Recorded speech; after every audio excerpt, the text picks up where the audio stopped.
ओम शांति। भक्त कैसा होना चाहिए? आजकल के जो भक्त होते हैं वो बगुला भगत होते हैं। बगुला जो होता है ना, वो ताक में रहते हैं हमेशा। तो भक्त का मतलब या भगत का मतलब वो नहीं होता है। भगत इस दुनिया में एक ही सच्चा भगत हुए, वो हनुमान जी।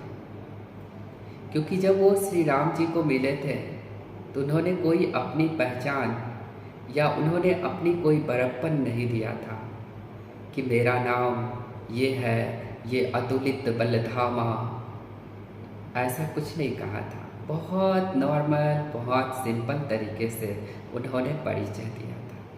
क्योंकि आत्मा का जो कनेक्शन था वो तो राम जी से हनुमान जी का पहले से जुड़ा हुआ था, वो सिर्फ स्पर्श नहीं हुआ था। लेकिन जैसे ही स्पर्श होता है तो हनुमान जी को वो फील हो जाता है। तो इसलिए भक्त का मतलब आजकल लोग स्वार्थ से भक्त बनते हैं।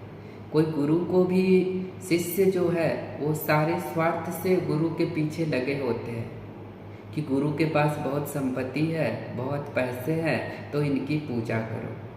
आप देखते होंगे जिन गुरुओं के पास धन संपत्ति नहीं है उनकी कोई पूजा नहीं होती है। तो भक्त जो है आजकल के वो दिखावटी, बनावटी, मिलावटी, सजावटी वाले होते हैं और बगुला की तरह वो बगुला भगत बने हुए होते हैं। तो बगुला भगत की ज़रूरत नहीं है। हनुमान जैसे भगत बनिए जो श्री राम के हमेशा मदद के लिए तत्पर रहे और वो कभी ये बड़प्पन नहीं दिए। माँ जानकी के पास भी गए तो वो छोटा सा रूप बना करके अपने आप को विशाल नहीं करके दिखाए।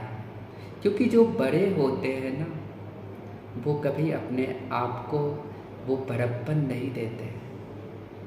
असली भक्त इस संसार में अगर कोई हुआ है तो वो हनुमान जी हुए हैं और उनके बाद आज तक कोई भक्त नहीं हुआ है और नहीं होगा।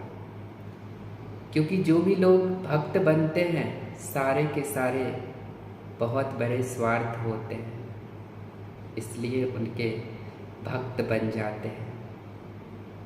और दूसरी बात होती है कि जो भक्त तो बन जाए लेकिन सामने वाला भी वैसा होना। क्योंकि हम एक बात कहते हैं ना कि समर्पित करने के लिए तो हम समर्पित कर दें, लेकिन समर्पित को समझने वाला भी कोई होना चाहिए।